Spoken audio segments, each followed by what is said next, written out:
Assalamu alaikum and welcome back to the channel. You're watching Political View Trades and I'm the Beauty Trader. I hope you all are doing good and you had a productive trading session during the last trading session. I mean, it was productive for you guys. और आज की जो video है ये थोड़ी सी casual होगी। इस video के लिए मैंने कोई प्री प्लान कुछ भी नहीं किया था। I was just going through few charts and I was like एक कॉन्सेप्ट मेरे सामने आया, एक pattern, so I was like कि इसे आप सबके साथ डिस्कस किया जा सकता है और हो सकता है कि इससे आप सबको कुछ सीखने के लिए मिल जाए। तो but before I dive into all the details, let me just clarify कि जो भी चीज़ मैं आपके साथ शेयर करने लगा हूँ इट्स फॉर एजुकेशनल पर्पसेस, पहली चीज। और दूसरी ये है कि ये कॉन्सेप्ट जो है ये प्योरली टेक्निकल बेसिस पर है। आई mean I my self, I am an investor और मैं सिर्फ टेक्निकल की बेसिस पे इन्वेस्ट नहीं करता हूँ इवन फॉर शॉर्ट टर्म। अगर मुझे कोई स्विंग ट्रेड भी लेनी हो, वो भी कभी कभार ही होती है, अगर स्विंग ट्रेड भी लेनी हो तब भी मुझे इतना आइडिया होता है कि ये कंपनी फंडामेंटली स्ट्रांग है या नहीं। क्योंकि अगर कंपनी फंडामेंटली स्ट्रांग नहीं है तो उसका आपको कुछ नहीं पता कि आने वाले वक्त में क्या होगा और वो आपकी स्विंग ट्रेड भी आपके लिए एक लॉस साबित हो सकता है। सो वंस अगेन कि जो भी नॉलेज मैं इसमें शेयर करूंगा आपसे, जो भी कॉन्सेप्ट है वो प्योरली टेक्निकल बेसिस पर है। लेकिन I would advise as always कि आपने हमेशा फंडामेंटल्स कंपनी के देखने चाहिए। अब आप ये सोचेंगे हर वीडियो में फंडामेंटल के बारे में बात करता है लेकिन उसके बारे में कुछ बताता नहीं है। देखिए ये मैंने सोचा तो है कि मैं एक सीरीज स्टार्ट करूं फंडामेंटल की बेसिस पे, I mean based on fundamental वो सीरीज हो और उसमें मैं आपको जितना मुझे आइडिया है फंडामेंटल्स के बारे में मैं आपके साथ शेयर किया करूं। लेकिन फंडामेंटल्स की जो नॉलेज है वो इस एक वीडियो में मैं तो आपको दे नहीं सकता हूं।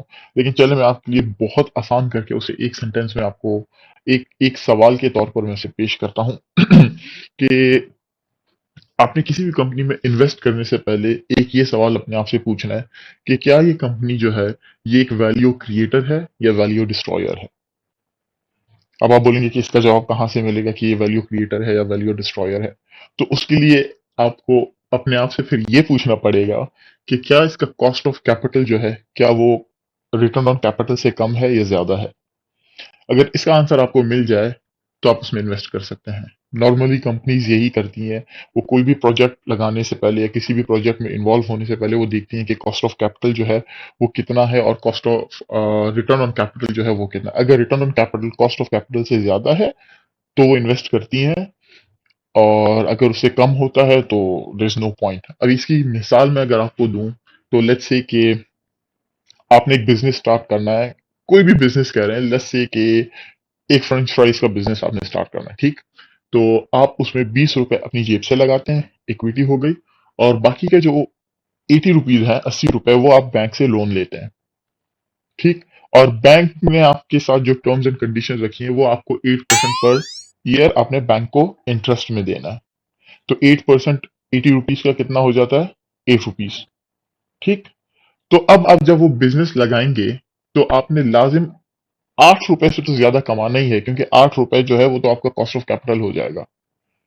तो आपका जो रिटर्न ऑन कैपिटल होना चाहिए वो 8% से ऊपर होना चाहिए। लेट्स से अगर कि आप कैलकुलेशंस करते हैं और मतलब एक साल आपका गुजर जाता है, उसके बाद आप जब एंड में अपना प्रॉफिट एंड लॉस चेक करते हैं तो आपको 12 रुपए या 15 रुपए का फायदा हुआ है, then it's okay, I mean you can carry on, आप ये बिजनेस कर सकते हैं। और यही चीज अगर कि लेट्स से कि अगर आप बिजनेस करने से पहले ही आप कैलकुलेशन कर लें और आपको पता चले कि आप 8 रुपए आपने बैंक ने आपको बैंक को देने हैं और आपका बिजनेस जो है वो सिर्फ 5 रुपए कमा रहे हैं, तो आप ऐसे बिजनेस में हाथ डालना चाहेंगे। So the same theory applies हुई है। किसी भी कंपनी में इन्वेस्ट करने से पहले आपने देखना है कि वहां पर जो आपकी रिटर्न जो है रिक्वायरमेंट है वो कितनी है और वहां पर जो क्या बोलते हैं उसे कॉस्ट जो है कैपिटल का वो कितना है। तो ये सारी चीजें जब आप कंपेयर करते हैं और कंपनी आपको कितना मतलब ईयरली रिटर्न कितना है, कंपनी का रिटर्न कैपिटल जो है, जो कैपिटल जो कंपनी ने इन्वेस्ट किया है उसके ऊपर कंपनी जो है वो कितना रिटर्न कमा रही है, और कॉस्ट ऑफ कैपिटल जो है वो आपकी रिक्वायरमेंट कितनी है कंपनी से। तो अगर कंपनी आपकी रिक्वायरमेंट से ज्यादा कमा रही है then it's good for you, आप इन्वेस्ट करें। लेकिन अगर आपकी जो रिक्वायरमेंट है लेट्स से 20% है और कंपनी से 12% per annum return on capital है उनका, then it's not feasible for you. तो बेसिक मैंने आपको करके बता दिया। अब अगर के आप पूछेंगे कि कॉस्ट ऑफ कैपिटल जो है वो कैसे कैलकुलेट करना है और रिटर्न ऑन कैपिटल कैसे कैलकुलेट करना है, वो एक अलग ही फिर वीडियो के लिए उसे किसी और दिन के लिए छोड़ देते हैं, क्योंकि उसमें और ज्यादा डिटेल में जाना पड़ेगा। अब सिर्फ मैं अगर आपको बताऊं तो कॉस्ट ऑफ कैपिटल कैलकुलेट करने के लिए आपको बहुत सारी चीजें देखनी पड़ती हैं। फॉर इंस्टेंस कि आपकी कंपनी करती क्या है, वो किस बिजनेस में इन्वॉल्व है, और उस बिजनेस में रिस्क कितना इन्वॉल्व है, तो वो आपको देखना पड़ेगा। उसके बाद कंपनी जो है आपकी बेस्ड किधर है, किस कंट्री में है, लेट्स से कि पाकिस्तान में है या किसी और मुल्क में है, क्योंकि वहां पे फिर कंट्री रिस्क भी इन्वॉल्व हो जाता है कि हो सकता है कल को अगर वो कंट्री डिफॉल्ट कर जाए तो लाजिम बात है उसका इफेक्ट आपकी कंपनी के ऊपर भी पड़ेगा। अगर कंपनी बेस्ड एक जगह है लेकिन उसका रेवेन्यू डिफरेंट कंट्री से आ रहा है, लेट्स से कंपनी पाकिस्तान में बेस्ड है और उसका रेवेन्यू श्रीलंका से, चाइना से, यूएई से, इस तरह अलग मुल्कों से आ रहा है, तो उसका जो रिस्क जो है वो उसी हिसाब से फिर वो एडजस्ट करना पड़ता है। तो कंट्री रिस्क आ गया, और उसके बाद जो बिजनेस में जो रिस्क है वो आपको कैलकुलेट करना पड़ता है। उसके साथ फिर आपने करेंसी देखनी पड़ती है, करेंसी की फ्लक्चुएशंस जो होती हैं वो आपने इन्वॉल्व करनी होती है, इन्फ्लेशन को आपने देखना पड़ता है। तो सारी चीजें देखने के बाद ही आपका एक कॉस्ट ऑफ कैपिटल निकल के आता है। और उसके बाद फिर आप उसे कंपेयर करते हैं कंपनी के रिटर्न ऑन कैपिटल से, और फिर अगर आप देखते हैं कि आपका जो रिटर्न ऑन कैपिटल है वो कॉस्ट ऑफ कैपिटल से ज्यादा है, देन आप उस कंपनी में इन्वेस्ट करते हैं। सो ये हो गए फंडामेंटल्स। ठीक। तो ये हम किसी और दिन कोशिश करेंगे कि इसके ऊपर हम डिटेल में बात करें। कहने का मकसद है आज की वीडियो जो है वो प्योर टेक्निकल टेक्निकल बेसिस पर है। देखें, फंडामेंटल्स इंपॉर्टेंट है, लेकिन टेक्निकल आपको हेल्प करते हैं एंट्री में, और I would say to some extent exit में भी। आई मीन एग्जिट आप फंडामेंटल की बेसिस पे भी कर सकते हैं कि फंडामेंटल्स अगर आगे पीछे होना शुरू हो गए कंपनी में तो that's the right time for you to exit. If not, आपको चार्ट्स के ऊपर, क्योंकि चार्ट्स जो है वो एक ह्यूमन बिहेवियर को रिप्रेजेंट करता है, तो अगर आपको वहां पर नजर आता है कि अब इस एक पर्टिकुलर स्टॉक में सेंटिमेंट जो है वो नेगेटिव हो रहा है, तो आप वहां से कुछ टाइम के लिए निकल सकते हैं। क्योंकि एक चीज मैंने हमेशा जिसके ऊपर स्ट्रेस किया है वो है अपॉर्चुनिटी कॉस्ट। हम जो है वो रिटेल ट्रेडर्स हैं, हमारा कैपिटल बिलियंस में नहीं है। ठीक है, आपके पास ज्यादा से ज्यादा 10 लाख, 20 लाख, करोड़, 2 करोड़ होंगे, तो अगर वो आप एक ही जगह उसे फंसा कर रख देंगे तो वो जो है वो आपको अपॉर्चुनिटी कॉस्ट जो है ना, वो कहीं और अगर की एक अच्छी अपॉर्चुनिटी आई तो उसे आप मिस कर सकते हैं। मैं ये नहीं कह रहा हूं कि आप आज पैसे लगाएं और कल निकालें या 2 दिन के बाद निकालें। एक जगह आपने पैसे लगा दिए, आपको अच्छा खासा गेन हो गया और दूसरी अपॉर्चुनिटी आपको मिली है, और आपको नजर आ रहा है कि इस एक पर्टिकुलर स्टॉक में फिलहाल प्राइस जो है कंसोलिडेशन में चली गई है, क्योंकि प्राइस जो है वो एक साथ ऊपर कभी नहीं जाती, वो हमेशा ऊपर जाएगी, कंसोलिडेट करेगी या नीचे आएगी। तो अगर आपको टेक्निकल नॉलेज आपको है तो आप ज्यादा फायदा उठा सकते हैं। लेकिन अगेन, इसका मतलब ये नहीं है कि सिर्फ एक हफ्ते या एक महीने के लिए इन्वेस्ट करें और जंप करते रहें यहाँ से वहां। नहीं, एक स्टॉक में इन्वेस्ट करें, अच्छा खासा जब वहां से आपको गेन मिल जाए तब आप वहां से निकल सकते हैं, वो भी तब जब आपको दूसरी अपॉर्चुनिटी मिले। अगर ऐसे ही नहीं निकलना कि कंसोलिडेशन स्टार्ट होगी तो मैं निकल जाता हूँ, नहीं, पड़े रहने दें, जितना आप कम छेड़ेंगे उतना ज्यादा आपको रिटर्न्स मिलेंगे। हाँ, एक अपॉर्चुनिटी आपको दूसरी नजर आई और आपके पास कैपिटल नहीं है, तब आप यहाँ से निकाल के दूसरी जगह डाल सकते हैं पैसे अपने। ठीक। तो ये हो गई इंट्रो। तो अब हम देखते हैं KC 100 इंडेक्स को। खैर, ये तो आप सब रोज फॉलो करते होंगे, सो मैं यहाँ ज्यादा टाइम नहीं लगाऊंगा। और पिछले सेशन में आपने देखा कि इंडेक्स ने अराउंड 1500 पॉइंट्स लूज किए, और now the index stands eight 112K। और टॉप परफॉर्मर्स वगैरह वो आप नीचे जाकर खुद डिटेल्स में आप जाकर देख सकते हैं। So let's go to the charts. And अब आज हम जिस सेक्टर को डिस्कस करेंगे वो सेक्टर जो है ऑटोमोबाइल पार्ट्स एंड एक्सेसरीज है। और उसमें मैं आपको दिखाऊंगा कि आप कैसे आइडेंटिफाई कर सकते हैं कि कब एक सेक्टर में मूवमेंट आ सकती है, और जब एक सेक्टर में मूवमेंट आती है ना, तो उसके सारे स्टॉक्स आपको वो मूवमेंट जो है वो रिफ्लेक्ट करते हैं। मतलब स्टॉक्स में भी आप देखेंगे कि वो ऊपर जाना स्टार्ट हो जाते हैं, तो वो स्टॉक्स जो है वो एक दूसरे के पीछे पीछे ही होता है। मतलब एक ज्यादा गेन दिखाएगा, एक थोड़ा कम गेन दिखाएगा, तो वो आपने फिर डिसाइड करना होता है कि आपने कौन से स्टॉक में इन्वेस्ट करना है। मैं आपको अपना जो मेरा जो तरीका है वो मैं आपको दिखा दूंगा। I mean, we will touch up on everything a bit in this video. So अब आपको कैसे पता चलता है कि देखें एक सेक्टर में कब मूवमेंट आ सकती है। तो ये जो है, ओके, ये जो है ये चार्ट जो है एटलस बैटरी का है, and we are on the weekly time frame.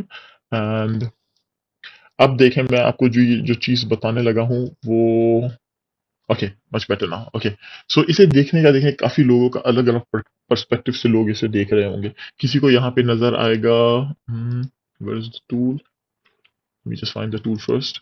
Okay, कोई यहाँ पर देख रहा होगा डबल बॉटम, ओके, और कोई यहाँ पर इसे देख रहा होगा एज अ ट्रेंड लाइन की सपोर्ट। मैं ये सिर्फ रफली ड्रॉ कर रहा हूँ, एक आप लोग को आइडिया हो जाए, ठीक।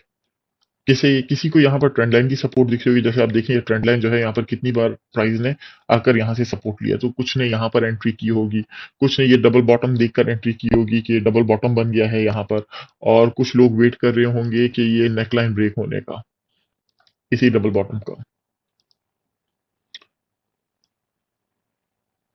जब आपकी आंखें ट्रेन हो जाती हैं तो ये पैटर्न्स आपको खुद ब खुद नजर आना स्टार्ट हो जाते हैं।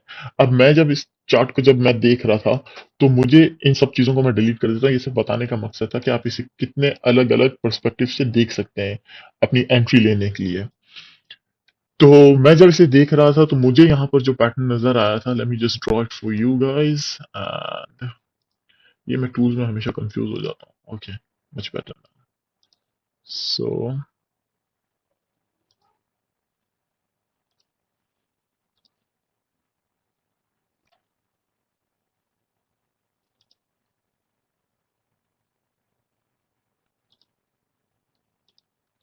अब मुझे यहाँ पर एक कप एंड हैंडल पैटर्न जो है वो फॉर्म होता हुआ नजर आया। ये देखें यहाँ पर, ये इसने पैटर्न ये स्टार्ट हुआ अराउंड 21 से, जुलाई 21 से 2021 से, और अब 24 में इसने जाके इसे ब्रीच करने की कोशिश की लेकिन कामयाब नहीं हो सका, और वहां से प्राइस दोबारा नीचे आई, फिर कंसोलिडेट हुई, और अब आहिस्ता आहिस्ता प्राइस क्रॉल करते हुए दोबारा उसी लेवल के पास जा रही है।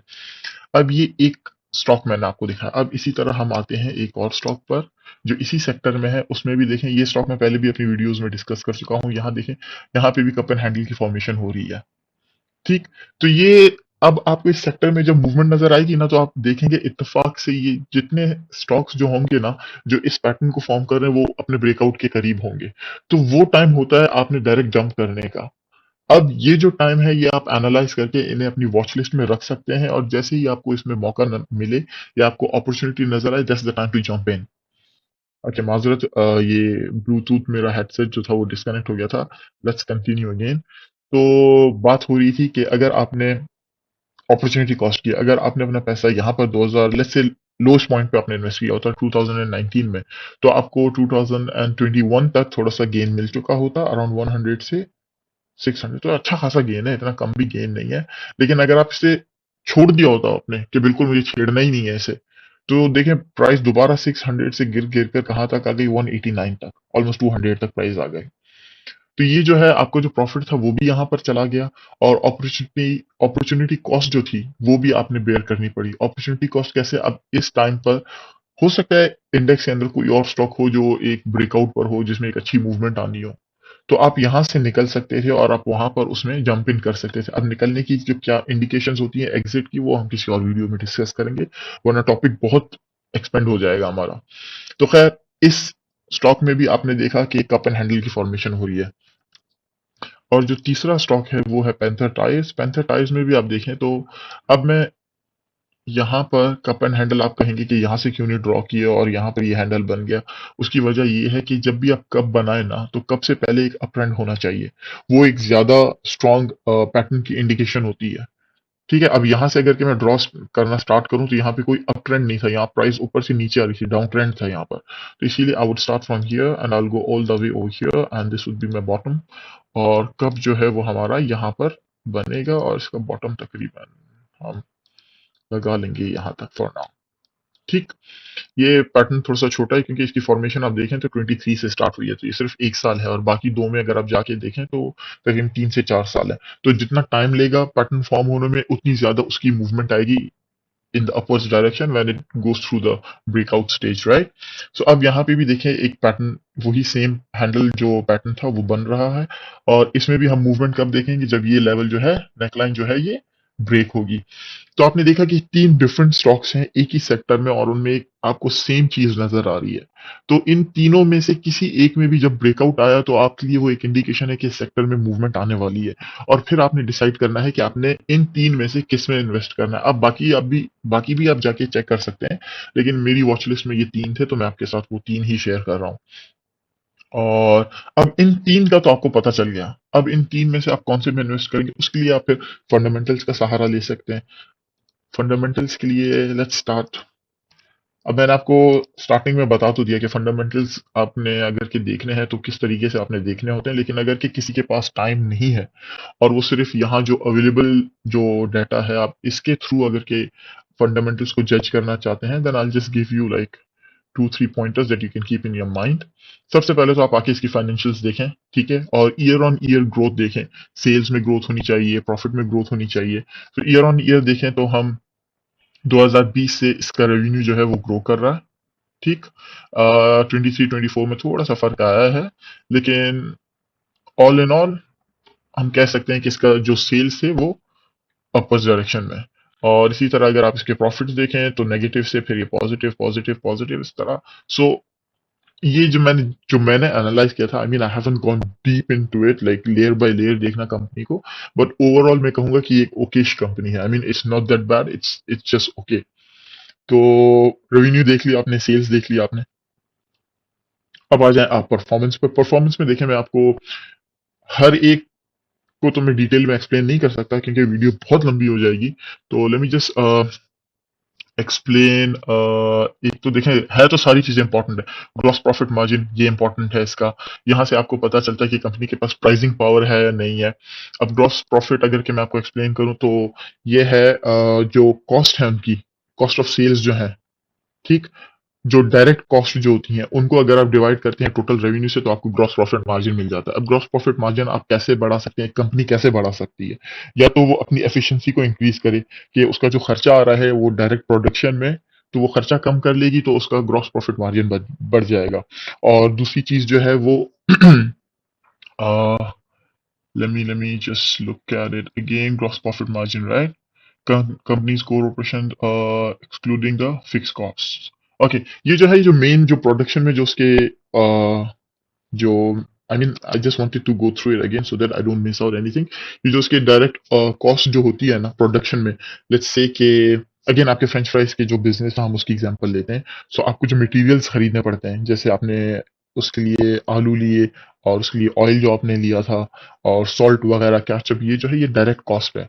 तो वो कॉस्ट जो है उसे अगर आप कहीं से जाके सस्ते में अगर के आलू आप ले लेंगे, पहले आप ले रहे थे एक जगह से जहां से आपको महंगे पड़ रहे थे, नेक्स्ट टाइम आप जा दूसरी जगह जहां से आपको सस्ते मिल जाएंगे, तो उससे होगा क्या, आपका ग्रॉस प्रॉफिट मार्जिन जो है वो बढ़ जाएगा, ठीक, क्योंकि आपने अपनी कॉस्ट कम कर ली, आपने अपनी एफिशिएंसी इंक्रीज कर ली। और दूसरी चीज जो है वो आपके पास प्राइसिंग पावर हो।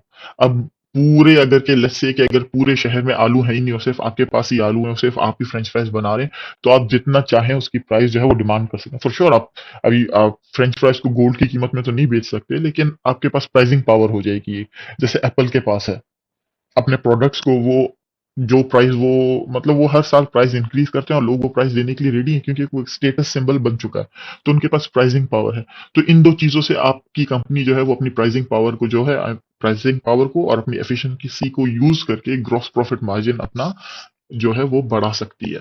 तो ग्रॉस प्रॉफिट मार्जिन अगर आप देखें तो अगर के ईयर ऑन ईयर इसमें इंक्रीज आ रहा है, सो इट मींस कि आपकी कंपनी जो है वो अच्छा परफॉर्म कर रही है, वो और एफिशिएंसी की तरफ जा रही है या उसके पास प्राइसिंग पावर है। और अगर कि ये डिक्रीज हो रहा है तो इसका मतलब ये है कि आपकी कंपनी जो है वो उसकी प्रोडक्शन जो है वो इतनी एफिशिएंट नहीं है और वो मतलब इट्स अ नेगेटिव साइन। सो आपने ये देखना है कि ये ईयर ऑन ईयर इंक्रीज करे और आप एक सर्टेन परसेंटेज रख सकते हैं कि मतलब फर्स्ट लेट्स से कि 8 to 9% मिनिमम होना चाहिए, उससे कम वाली आप किसी कंपनी में इन्वेस्ट नहीं करेंगे। सो ये हो गया ग्रॉस प्रॉफिट मार्जिन। इसी तरह भी नेट प्रॉफिट मार्जिन में आ जाए तो वो आपका जो प्रॉफिट आफ्टर टैक्सेशन जो है उसे अगर आप रेवेन्यू से डिवाइड करेंगे तो वो आपका आ जाएगा नेट प्रॉफिट मार्जिन। अब नेट प्रॉफिट मार्जिन में आपको सिंपल वर्ड्स में एक्सप्लेन करूं, सो लेट्स से कि आप जो है 100 रुपए इन्वेस्ट करते हैं पूरे साल में और at the end of the year आपको फायदा होता है 10 रुपए का। वो जो 10 रुपए जो है ना वो आपके नेट प्रॉफिट मार्जिन है, मतलब 10 डिवाइडेड बाय 100 आप करेंगे तो वो 10% ही आ जाएगा। अब इस कंपनी को आप देखें, एटलस बैटरी को, तो ये 100 रुपए कमाती है, तो 100 रुपए में से सारे खर्चे वगैरह इसके निकाल के सिर्फ 3 रुपए जो है इसको प्योर प्रॉफिट बचता है इसका। तो अभी ये प्रॉफिट जो है 3% for me it's very less, क्योंकि ये बहुत थिन मार्जिन है। अब थिन मार्जिन का जो डिसएडवांटेज क्या होता है वो ये है कि लेट्स से कि कल को इकोनॉमी में कुछ अप्स एंड डाउन्स आ जाते हैं, तो लेट्स से कि इन्फ्लेशन बढ़ जाती है, अगर जब महंगाई बढ़ जाएगी तो चीजें बढ़ जाएंगी, चीजों की कॉस्ट बढ़ जाएगी, चीजों की कॉस्ट बढ़ जाएगी तो यहाँ पर आपके कॉस्ट ऑफ प्रोडक्शन जो है वो ज्यादा हो जाएगी, वो ज्यादा हो जाएगी तो आपके मार्जिन जो है और कम हो जाएंगे। ठीक, क्योंकि आपका ग्रॉस प्रॉफिट मार्जिन कम हो जाएगा, ग्रॉस प्रॉफिट मार्जिन कम होगा, कम हो जाएगा, तो उससे जब आप ऑपरेशनल कॉस्ट वगैरह जो है वो निकालेंगे तो आपका नेट प्रॉफिट मार्जिन जो है वो भी आगे जाके हर चीज, मतलब आप जब डिडक्ट करते जाएंगे तो एट द एंड आपका नेट प्रॉफिट मार्जिन और ज्यादा कम हो जाएगा। तो ये थिनली मार्जिन जो कंपनीज होती हैं इन पे आगे जाके इन्फ्लेशन वगैरह का बहुत ज्यादा इफेक्ट पड़ जाता है इनके ऊपर। सो ये चीजें आपने देखनी होती है, हर किसी की अपनी प्रेफरेंस होती है। फॉर मी एटलीस्ट 5%, तो मिनिमम 5% होना चाहिए, उससे ज्यादा अगर के कम है कोई कंपनी का प्रॉफिट मार्जिन तो it's not worth investing, that's what I feel. आपकी अपनी सोच हो सकती है, I mean for sure you can go against it. और उसके अलावा हम देखें तो और भी बहुत सारी चीजें, लेकिन अभी हर एक चीज को डिस्कस करने चले गए तो ये वीडियो बहुत ज्यादा लंबी हो जाएगी, so I keep it for another day. आप okay, moving on, the next one was Exide. देखिए मैंने आपसे पहले कहा था कि ये प्री प्लान वीडियो नहीं है, सो आई एम जस्ट जो जो मुझे चीजें याद आ रही हैं आपको बतानी है, तो मैं उसी तरह आगे आगे जाते जा रहा हूँ। अब उस एटलस बैटरी को हम अगर एक्साइड से कंपेयर करें तो एक्साइड्स की आप प्रॉफिट्स देखें तो 11 14 23 25 रेवेन्यू इसका ठीक है, 28 754 1 254, ओके गुड। तो प्रॉफिट भी इंक्रीज हो रहा है, रेवेन्यू भी इंक्रीज हो रहा है। अब आप इसका ग्रॉस प्रॉफिट मार्जिन देखें, 11 14 18, not bad। और नेट प्रॉफिट मार्जिन 3.75, अगेन बहुत कम है, थिन मार्जिन है बहुत ज्यादा इसके। अब मैं थिन मार्जिन क्यों कह रहा हूँ, क्योंकि हमारे यहाँ इंडेक्स में आपको ऐसी कंपनीज मिलेंगी जिनके मार्जिन बहुत अच्छे हैं। Let's just look at this for an example. देखें, नेट प्रॉफिट मार्जिन 18%, चिराग समेत। इसी तरह अगर मैं आपको सिस्टम का दिखा दूं तो system at the moment stands at around 16 as well, if I'm not mistaken. Yes, 16.34. And let's go to Colgate. Though ये non-Sharia compliant, I mean ये non-Sharia stock है, but it's one of my favorite stocks. और इसके भी margin अगर आप देखें तो 16.18%, इसका रिटर्न ऑन कैपिटल जो है वो अनबिलीवेबल है। तो ये कंपनी जो है, ये अगर आप इसमें इन्वेस्ट करना चाहते हैं, आई मीन अगर आप, आई वोंट सजेस्ट कि आप नॉन शरिया में इन्वेस्ट करें, लेकिन अगर आप करते हैं then you should consider Colgate के, बहुत अच्छी कंपनी है ये। सो आपने देखा कि किस तरह आप फंडामेंटल्स को भी कंपेयर कर सकते हैं, और लास्ट जो हमने डिस्कस किया था वो था पैंथर टायर्स।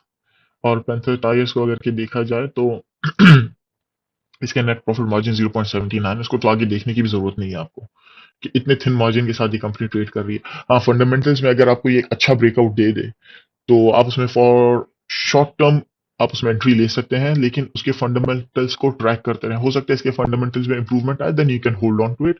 अगर इसके फंडामेंटल्स इसी तरह रहे तो शॉर्ट गेन लेके आप निकल जाएं, क्योंकि ये शॉर्ट गेन्स जो आते हैं ना टेक्निकल बेसिस पे, अगर फंडामेंटल की बैकिंग नहीं है तो गिर जाते हैं। मैंने आपसे हमेशा कहा है अपने पिछली वीडियोस में भी कि प्राइस जो है वो दो दो वजूहत की वजह से फ्लक्चुएट करती है। एक जो है वो सेंटिमेंट है, दूसरी जो है वो वैल्यू है। अगर कंपनी में वैल्यू नहीं है ना, सेंटीमेंट्स उसकी प्राइस को ऊपर तो लेके जाएंगे, लेकिन वो फिर उसी तेजी से वापस नीचे आ जाती है, क्योंकि उसको फंडामेंटल्स की कोई बैकिंग नहीं होती है। तो ये हो गए तीन स्टॉक्स जो एक सेक्टर से, मैंने आपको बताया कि आप सेक्टर में किस तरह मूवमेंट कैच कर सकते हैं। और अगर के नेक्स्ट वीक के लिए एक स्टॉक में आपके साथ डिस्कस करूं which you can keep in your watch list, that would be Al Ghazi tractors. और इसे डिस्कस करने की वजह क्या है, वो एक सिंपल सी ट्रेंड लाइन है। एज यू कैन सी ये रेजिस्टेंस जो है, इस रेजिस्टेंस को इसने ब्रेक किया अराउंड 1 वीक अगो, ठीक। और वॉल्यूम्स भी आप देखें अच्छे खासे वॉल्यूम्स आए थे इसमें। और अगर इसमें, ये मेरी एनालिसिस है, कोई बाय एंड सेल कॉल नहीं है, अगर आप इसमें एंट्री लेना चाहते हैं then you can wait for the high of this candle to be broken which is at 599, तो 602 603 पर आप इसमें एंट्री ले सकते हैं and you can expect some good gains from it. और इसके भी फंडामेंटल्स हम जल्दी जल्दी देख लें तो अलगाजी ट्रैक्टर के फंडामेंटल्स अगर हम चेक करें तो let's go to the performance right away. Net profit margins 9.92। So ये अगर 100 रुपए कमा रही है तो 100 रुपए में से 9 रुपए, आई मीन 9.9 रुपए, ऑलमोस्ट 10 रुपीज जो है इसके पास प्रॉफिट में बच रहे हैं। अब ये प्रॉफिट इसके पास आ रहा है नहीं आ रहा है वो एक अलग स्टोरी है, क्योंकि कंपनीज जो है वो अपनी फाइनेंशियल स्टेटमेंट्स को भी मैनिपुलेट कर सकती हैं। It's possible. आप अकाउंट फॉरेंसिक्स जाके पढ़ेंगे तो आपको इस चीज का आइडिया होगा कि किस तरह इन चीजों के साथ खेला जाता है। तो अगर फंडामेंटल एनालिसिस आप डीप में जाके करेंगे तो आपको एक सही वैल्यू मिलती है, लेकिन अगर आपके पास टाइम नहीं है तो आप इन चीजों को देखकर एक जजमेंट कर सकते हैं, बेस कर सकते हैं अपनी जजमेंट को इन अवेलेबल डाटा के ऊपर। सो आप इस कैंडल के हाई के ऊपर इसमें एंट्री ले सकते हैं if you feel like it, अगर आपको ये स्टॉक अच्छा लगता है, क्योंकि ये आने वाले टाइम में आपको एक छोटा मोटा सा गेन जरूर दे देगा। तो आई मीन जरूर का मतलब ये गारंटीड नहीं है, स्टॉक मार्केट है, यहाँ कुछ भी हो सकता है। सो आप ये नहीं कहना कल को कि मैंने कहा था कि ये जरूर गेन दे देगा और उसमें गेन नहीं हुआ, हो सकता है प्राइस यहीं से वापस नीचे आ जाए। ठीक, तो इसीलिए मैंने आपसे कहा है कि आप फंडामेंटल्स जाके जरूर स्टडी करें इसके। So I guess that's it from this video. I hope you got to learn something new and it was useful for you. I will see you in the next video. Until then take care. अल्लाह हाफिज।